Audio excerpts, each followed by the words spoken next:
Close कर लो थोड़े, आई close करो और सुनो ध्यान से कान से बात, आंख बंद करो। मैम प्लीज प्लीज आप लोग शांत हो जाए।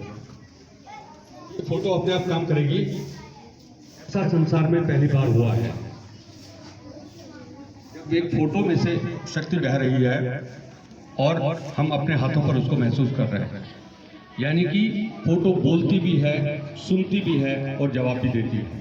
ऐसा संसार के इतिहास में, मानव जाति के इतिहास में ऐसा पहली बार हुआ है और चूंकि हमारे देश में हुआ है, अब बालकों में ये शक्ति बहुत जल्दी जागेगी और उनके अंदर जितनी निगेटिविटी है, जो खोटे विचार हैं, वो सारे विचार समाप्त हो जाएंगे।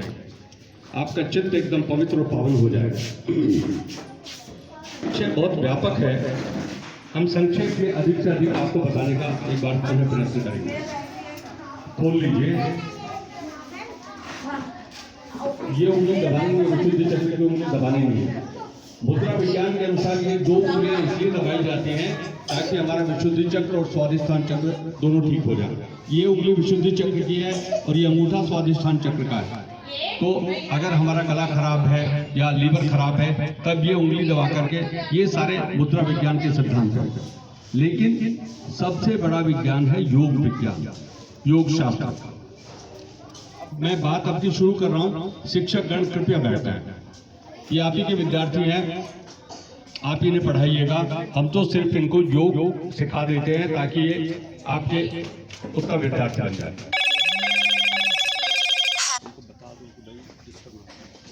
उनका नहीं है। अब आपकी आज्ञा हो तो आरंभ करें। सहमत हैं?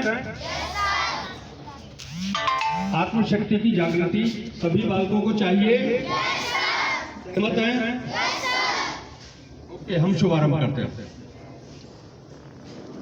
पहले हम लोग देवी कवच ले लेते हैं, क्योंकि अब हम दैविक शक्ति को अपने भीतर जगा रहे हैं।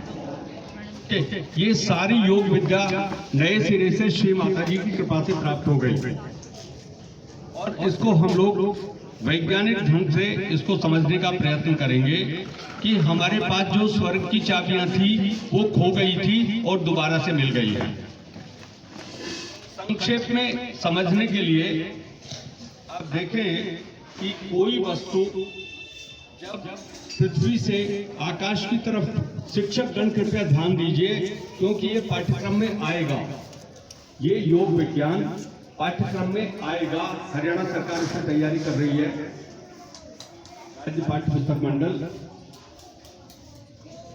ये पृथ्वी से बनी एक वस्तु हमने आकाश की तरफ उछाली, गुरुत्वाकर्षण बल से ये वस्तु नीचे गिर पड़ी।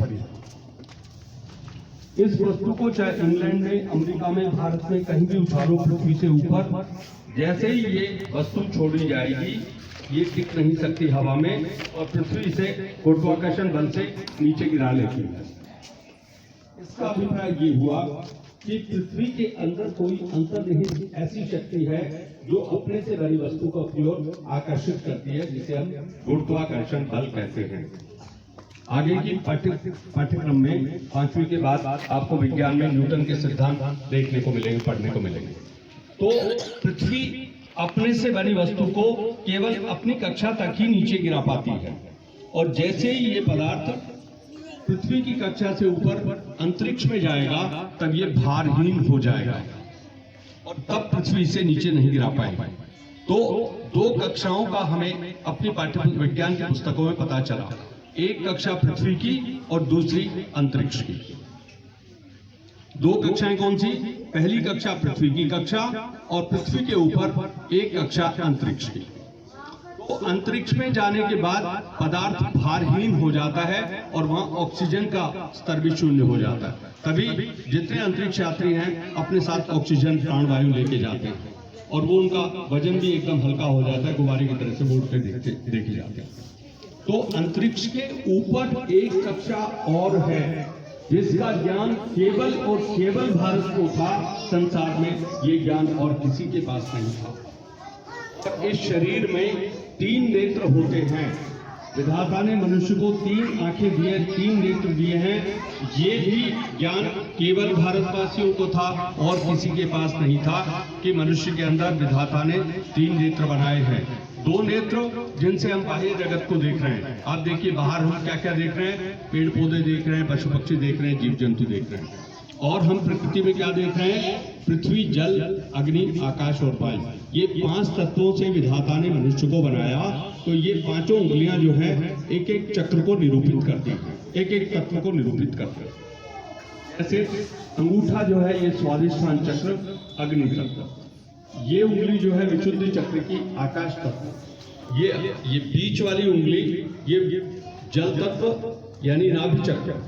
फिर ये उंगली आज्ञा चक्र की और अंतरिक्ष, और ये छोटी वाली तर्जनी उंगली ये अनहद चक्र, वायु तत्व।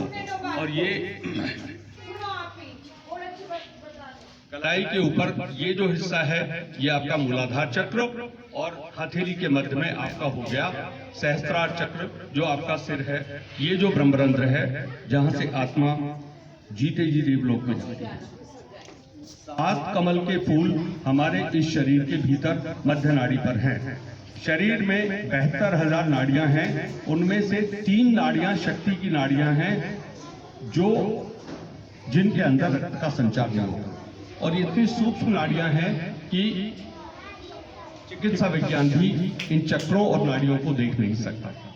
ये इतना सूक्ष्म शरीर है हमारे भीतर। एक शरीर जो स्थूल शरीर है, पंच तत्व से बना हुआ हाड़ मांस का शरीर, ये नश्वर शरीर है। और इस नश्वर शरीर के भीतर एक शरीर, सूक्ष्म शरीर है जो अनश्वर है, और वो है आपके मध्य नाड़ी पर। देखिए आप, लेफ्ट साइड की इड़ा नाड़ी, राइट साइड की पिंगला नाड़ी, और मध्य में है सुषुम्ना नाड़ी। और मध्य की जो नाड़ी है सुषुम्ना नाड़ी, इसमें एक सूक्ष्म नाड़ी और है जिसे ब्रह्म नाड़ी कहते हैं। और ये ब्रह्म नाड़ी पर से ही ये शक्ति मूलाधार चक्र से सहस्त्रार की तरफ ऊपर उठती है। योग में पतंजलि का जो योग शास्त्र है, विद्यालयों में हम केवल आसन और प्राणायाम 2 ही चीजें योग दिवस के उपलक्ष्य में बालकों को कराते हैं। लेकिन योग के जो अष्टांग योग के 8 आयाम हैं, उनमें वो 8 आयाम कौन से हैं साहब? यम, नियम, आसन, प्राणायाम, प्रत्याहार, ध्यान, धारणा और समाधि। तो योग का जो 8वां आयाम है समाधि, समाधि का मतलब समाधान। जब आपके सारे प्रश्नों का उत्तर हल हो जाता है, आपकी चिंताएं खत्म हो जाती हैं, आपके दुख दर्द खत्म हो जाते हैं, आपकी बीमारियां खत्म हो जाती हैं, और आप इस नश्वर जगत से अनश्वर जगत में चले जाते हैं। तो जो अंतरिक्ष के ऊपर एक जगत और था, एक सूक्ष्म जगत जिसे हम तीसरी कक्षा कहते हैं, वो कक्षा कौन सी थी मालूम? वो थी स्वर्ग की कक्षा। कौन सी कक्षा थी? स्वर्ग की कक्षा में जब प्रवेश कर जाते हैं तो स्वर्ग में गया हुआ व्यक्ति वापस आता है क्या? स्वर्ग में हम कब जाते हैं? जब हमारी आत्मा शरीर छोड़ के चली जाती है और हमारी मृत्यु हो जाती है। जब आत्मा शरीर को छोड़ती है तब क्या होता है साहब? मनुष्य की मृत्यु हो जाती है। तो जीवन का एक सत्य हो गया मृत्यु। अब कोई बोले कि मृत्यु का अनुभव सुनाओ, जब शरीर से आत्मा अलग हुई तो उसका अनुभव सुनाओ, तो जो व्यक्ति मर गया वो बोल पाता है कि मेरे साथ क्या हुआ? यानी कि मृत्यु का अनुभव वर्णन भी संभव है। और कोई बोले कि माँ की कोख से जब बालक जन्म लेके आता है, जन्म का अनुभव सुनाओ, तो इनमें से कोई बालक बता सकता है कि जब जन्म हुआ तब अनुभूति कैसी हुई? हमें कोई नहीं बता सकता। तो हम जन्म के समय की अनुभूति का वर्णन भी नहीं कर सकते और मृत्यु के समय की अनुभूति का वर्णन भी नहीं कर सकते। हम वर्णन किस चीज का कर सकते हैं? हम जीवन का वर्णन कर सकते हैं। तो बीच का हिस्सा है जीवन, और जीवन की अनुभूतियां कैसी हैं? या तो सुखात्मक है या दुखात्मक है। कोई हमारे अनुकूल कोई चीज घटित हुई, हमें अच्छी लगी तो हमें सुख मिला, और जो चीज हमें चुभ रही है, जो हमें संताप दे रही है, जो हमें दुख दे रही है या हमें त्रास दे रही है, वो चीज हमें क्या देती है? दुख देती है। तो एक स्थिति हो गई सुख की और एक स्थिति हो गई दुख की। अब ये 2 अनुभूतियां तो जीवन में हमको मिल रही हैं, लेकिन एक अनुभूति और है जो हमें मिलना बाकी है, और वो तीसरी स्थिति क्या है मालूम? बालको प्लीज बातें मत करो। बालको आसपास के जो बालक बात कर रहे हैं ना, हाथ खोल के चुपचाप सुनिए, बहुत महत्वपूर्ण बात है। देखिए, एक स्थिति हो गई सुख की स्थिति, जो कुछ आपको अच्छा लगा तो आपको सुख मिला, नंबर अच्छे आ गए, हमें बहुत खुशी हुई, हमें सुख मिला। और जो बालक फेल हो गए तो मुंह लटका के घर जाते हैं और बहुत दुख की स्थिति, उनको संताप होता है। अब साहब ऐसा क्या करें कि सुख और दुख के अलावा एक तीसरी चीज और मिल जाए, ताकि सुख और दुख से मुक्ति मिल जाए, दुख दर्द खत्म हो जाए, बीमारियां खत्म हो जाएं, चिंताएं खत्म हो जाएं, पढ़ाई की जितने भी तनाव हैं, बेचैनियां हैं, व्यग्रता है, कुंठाएं हैं, वो सारी की सारी खत्म हो जाए और जीवन में हमें क्या मिल जाए। तीसरी स्थिति क्या है साहब? आनंद की स्थिति। तीसरी क्या स्थिति है? और आनंद मिलने के बाद मनुष्य चिंताओं से मुक्ति पा लेता है। तो क्या ऐसा संभव है कि जीते जी मनुष्य को आनंद मिल जाए? मिल सकता है। और आनंद कब मिलेगा? जब आपकी आत्मा का परमात्मा से मिलन हो जाएगा। योग का मतलब आत्मा का परमात्मा से मिलन, और सहज योग का मतलब सह माने साथ में, ज माने जन्म। आपके साथ में जिस शक्ति ने जन्म लिया है उसका परमात्मा से मिलन, जहां से वो शक्ति आई थी। जब बालक मां की कोख में 3 महीने का होता है तब तक उसमें प्राण नहीं होते। 3 महीने के बाद ये सिर के तालु भाग से, शिक्षक गण कृपया ध्यान दीजिए, शिक्षक गण कृपया ध्यान दीजिए, माता जी ने यही चीज बताई है जो संसार को मिल रही है, जो लुप्त हो गई थी हमारी। ये जो 10वां दरवाजा है जिसको मोक्ष का द्वार कहते हैं, ब्रह्मरंध्र, इधर से आत्मा निकलेगी तो देवलोक में जाएगी और मोक्ष को प्राप्त होगी। और अगर आत्मा इधर से नहीं निकलती, इधर से निकलती है, इधर से निकलती है, इधर से, शरीर के 9 दरवाजों में से आत्मा निकलती है तो वो मोक्ष को प्राप्त नहीं होगी, भटकती रहेगी। और जिनकी हत्या हो जाती है, जो आत्महत्या कर लेते हैं, कत्ल हो जाता है, एक्सीडेंट हो जाता है, उनकी आत्मा तो बेचारी मुक्त होती ही नहीं है। फिर वो आत्मा भूत प्रेत पिशाच इन योनियों में जाती है और किसी के अंदर भी दुर्बल आत्मा में प्रवेश कर जाती है और तब मनुष्य विक्षिप्त हो जाता है। ये देश बहुत पुराना देश है और इसमें तंत्र मंत्र और पता नहीं कितना तमाशा चल रहा है। आप जितने हमारे शक्तिपीठ हैं, सालासर बालाजी, मेहंदीपुर बालाजी, वहां जाओ तो बहुत सारे लोग विक्षिप्त अवस्था में मिलेंगे। अभी कितना सारा तंत्रवाद चल रहा है हमारे देश में। आप किस चीज पे यकीन करेंगे? आप देखिए कि हर तरफ देखो तो एक के पीछे गुरु जी बैठे हैं, गुरु जी, महाराज जी, तांत्रिक, आचार्य जी, स्वामी जी, ये वो दुनिया भर के बंदे ईश्वर की बातें कर रहे हैं। लेकिन मसला क्या है कि ये आपका 10वां दरवाजा जीते जी खुलना चाहिए। अगर हम जीवित हैं और ये 10वां द्वार खुल गया, मोक्ष का द्वार, तब हमें मुक्ति मिलेगी, हमें शांति मिलेगी और हमें समाधान मिलेगा। और ये काम किया है परम पूज्य श्री माताजी निर्मला देवी ने। निर्मला का मतलब निर्मल वाणी पवित्र। ये दिखाई तो देती है 2 नेत्रों से एक सामान्य स्त्री बैठी, भाई या तो वीरवानी को फोटू से मैं भाने तो कि भी ना दिखो। अब इसमें इन बालकों को हनुमान जी, गणेश जी, दुर्गा लक्ष्मी, गौरी पार्वती, जो देवता स्वर्ग से अवतरित हुए वो सारे इसके भीतर हैं। ये साकार निराकार दोनों का सिद्धांत अब पूरी तरह से हल हो गया है। समाधि की स्थिति आपको बैठे बैठे मिल जाएगी। आपको कहीं हिमालय नहीं जाना, कहीं प्राणायाम नहीं करना, कहीं नाटक नहीं करना। बस इस फोटो को देख लीजिए, इससे बोलिए श्री माता जी हमें दिव्य शक्ति दीजिए। दिव्य शक्ति आई और आपका ये 10वां दरवाजा खुल गया।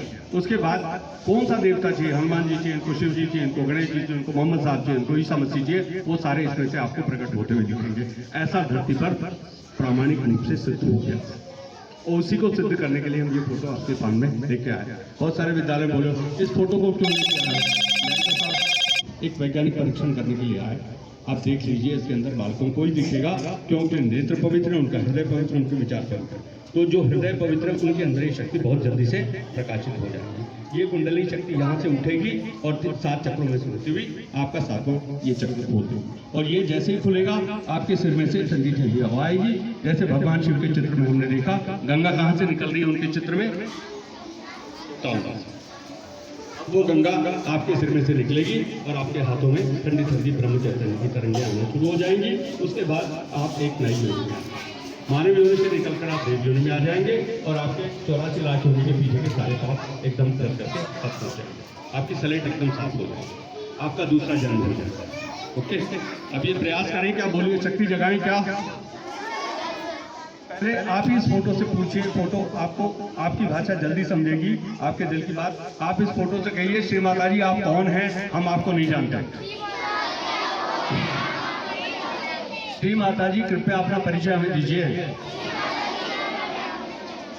क्या आप सचमुच में आदिशक्ति हैं? हम ये कैसे यकीन करें कि आप आदिशक्ति हैं? अगर आप सचमुच में आदिशक्ति हैं तो अपनी शक्ति का एहसास हमें कराओ और हमारे मन की सारी चिंताएं मिटाओ, हमारी पढ़ाई की मुश्किलें हल करो और हमारे तन मन धन को पवित्र कर दो,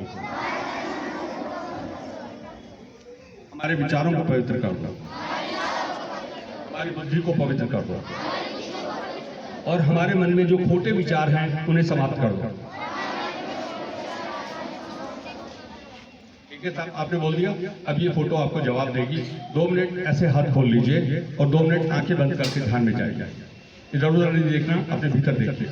मोह को कहाँ खोजत रे बंदे, मैं तो तेरे पास में, ना मंदिर में ना मस्जिद में ना काबा कैलाश में, ये कबीर ने कहा। तो ये शक्ति अब जागेगी और आपके हाथों पे इसकी तरंगे आपको महसूस होंगी। तब देखिएगा चित्त में आपके एकदम से चिंताएं, पीड़ाएं, व्यथाएं आपकी सारी समाप्त हो जाएंगी और समाधान की स्थिति आपको तत्काल मिलेगी।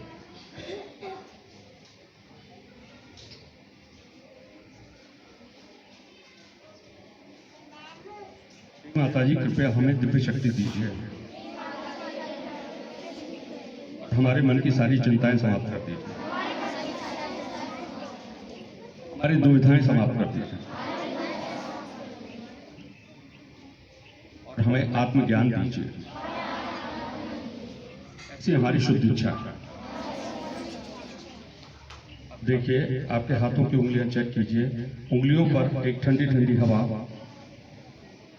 सुकून देने वाली, आनंद और शांति देने वाली, सुख देने वाली ऐसी एक लहर आपके हाथों की उंगलियों पर महसूस हो रही है। कितने बालकों को महसूस हो गई? आप ऊपर करें। Very good. ये है दैविक शक्ति का अनुभव। ऐसा लग रहा है ठंडी हवा आई है, गर्म आई है? सबको आ गई? सिर के ऊपर तालू भाग से 2 इंच ऊपर, बालों से 2 इंच ऊपर ऐसे हाथ करके देख लीजिए। जैसे भगवान शिव के चित्र में गंगा यहाँ से निकल रही है, आपके सिर में से भी गंगा नदी बाहर आ रही है। देखिए ठंडी ठंडी हवा। कैसा लग रहा है? ठंडी है या गर्म? इस हाथ से चेक कर लीजिए। अभी एकाद सूत्र खुला है, इस पे 1000 पंखुड़ियों का 7वां कमल है। इस बंगले के 10 दरवाजे, बीच पवन का खंभा, आवत जावत कछु न देखा, देखा बड़ा अचंभा। बंगला भला बना दरवेश, जिसमें नारायण प्रवेश। पंचतत्व की ईंट बनाई, 3 गुणों का गारा, और 3600 की छत बनाई, चिढ़ गया चिढ़नेहार। इस बंगले में पातर नाचे, मनवा तान लगावे, और सुरत निरत के बांध घुघरू, राग 3600 का। इस बंगले में चौपड़ बिछरई खेले 5-25, और कोई तो बाजी हाथ चला और कोई चला जाता। कह तुम अछंदर सुन जति गोरख, जिसने ये बंगला गाया, और इस बंगले को गाने वाला बहुरी जन्म नहीं पाया। जिसका ये 10वां दरवाजा खुल गया, उसको मुक्ति मिल गई, यानी कि मानव योनि से वो देव योनि में आ गया। आपकी योनि बदल गई, आपका दूसरा जन्म हो गया। दोनों हाथ आकाश की तरफ कीजिए और फोटो से पूछिए, श्री माता जी क्या ये आत्मशक्ति ब्रह्म की शक्ति है? क्या यही वह परम चैतन्य है? उस सृष्टि के कण कण में व्याप्त है और सारे जीवों में है। यही वह ईश्वर की ब्रह्म शक्ति है। दोनों हाथ नीचे करें और अब देखिए उंगलियों पर चेक कीजिए, आपको ठंडक बढ़ गई है। ऐसा लग रहा है ठंडी आ गई। अब देखिए ये शक्ति आपको किसी को देनी नहीं है, क्योंकि आपको नहीं पता ये शक्ति कहां से आ रही है, कैसी है। इस फोटो में से शक्ति आ रही है, इस फोटो ने आपको दूसरा जन्म दिया है। देखिए एक जन्म हो गया आपके माँ की कोख से, जिससे बालक बेटा अथवा पुत्र कहलाए। अब ये देवी माता, जिसको बेमाता कहते हैं देहात में, ये बेमाता ने आपको दूसरा जन्म दे दिया। और अब आप क्या बन गए मालूम? आत्मज बन गए। आप क्या बन गए? आत्मज का मतलब आत्मा से उत्पन्न हुए बालक। अब इनका दूसरा जन्म हो गया बेमाता की कोख से। ये बेमाता बैठी अब देखिए ये फोटो अपना रूप बदलेगी और आपका दैविक रूप दिखाएगी। तो आप एक और विनती कीजिए, श्री माता जी कृपया हमें अपने दैविक रूप के दर्शन कराओ। हमारी ये हार्दिक इच्छा है, हमें अपना दैविक रूप दिखाओ। ये फोटो अपने मानवीय रूप के भीतर इसका दैविक रूप है, वो उसके दर्शन बालकों को होंगे। जितने छोटे बालक होंगे सबसे पहले उन्हीं को ईश्वर दर्शन देता है, क्योंकि बालक ईश्वर का रूप होते हैं। उनमें काम, क्रोध, लोभ, मोह, मद, ईर्षा, ये 6 शत्रु अभी एक्टिवेटेड इंद्रियों पर नहीं होते। देखिए मूलाधार, स्वादिष्ठान, मणिपुर, अनहर, विशुद्धि, आज्ञा, अभी आपका जो सहस्त्रार ब्रह्मग्रंथ खुल गया है। अब आपका देवलोक से कनेक्शन हो गया। आपको कौन सा देवता चाहिए वो आपको सामने इस फोटो में से प्रकट होता दिख जाएगा। अब आप देखिए, ध्यान लगाइए और 2 मिनट पूछिए, श्री माता जी कृपया हमें अपना दैविक रूप दिखाओ। ये हमारी हार्दिक इच्छा है। देखिए जिनको जोन से देवता नजर आ रहे हैं हाथ ऊपर करते जाएं। यस, वेरी गुड, बोलते जाएं ताकि इन शिक्षकों को पता चल जाए कि हम बालकों को बेवकूफ नहीं मारा है जी। राम जी, ओके, महादेव जी, जोर से बोलना पड़ेगा। हाँ, हनुमान जी किनको दिखे हैं वो हाथ ऊपर करें, हनुमान जी वाले, ओके। शिव जी किनको दिखे हैं वो हाथ ऊपर करें, शिव जी, ओके। दुर्गा माता किनको दिखी हैं, दुर्गा वाले, ओके।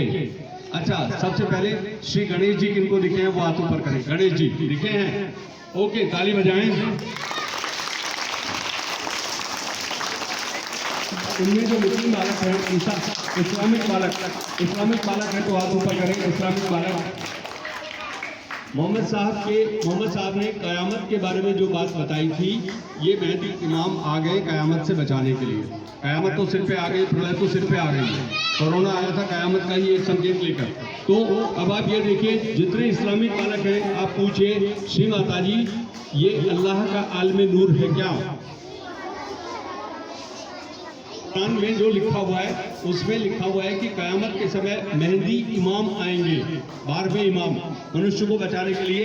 तो श्री माता जी ही वो मेहदी इमाम हैं जो कयामत से बचाने के लिए आने वाली है। तो अब देखिए, दोनों हाथ खोल के आपके हाथों में एकदम से तरंगे बढ़ती चली जाएंगी और ये देवता आपको नजर आना शुरू हो जाएगा।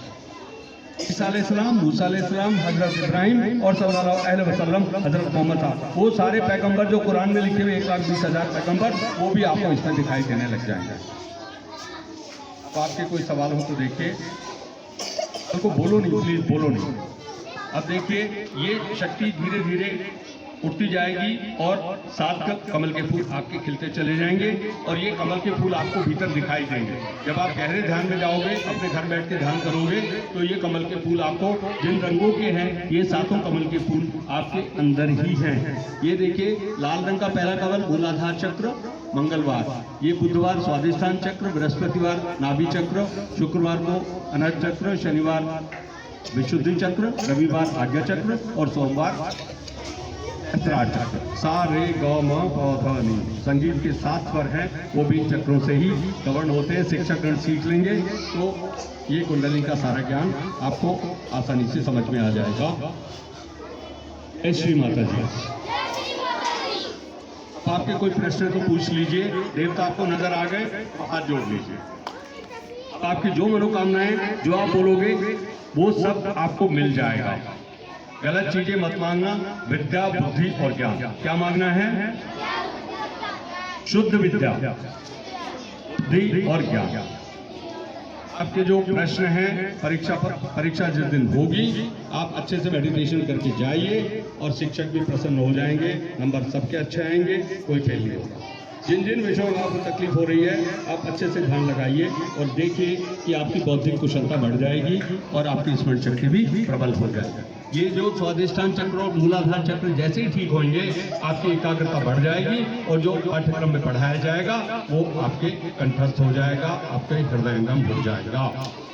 और तब इस पूरे विद्यालय में खुशियों की लहर दौड़ेगी। शिक्षक भी प्रसन्न, आप भी प्रसन्न और माता पिता भी प्रसन्न हो जाएंगे और सब तरफ आनंद की लहर आ जाएगी। जय श्री माता।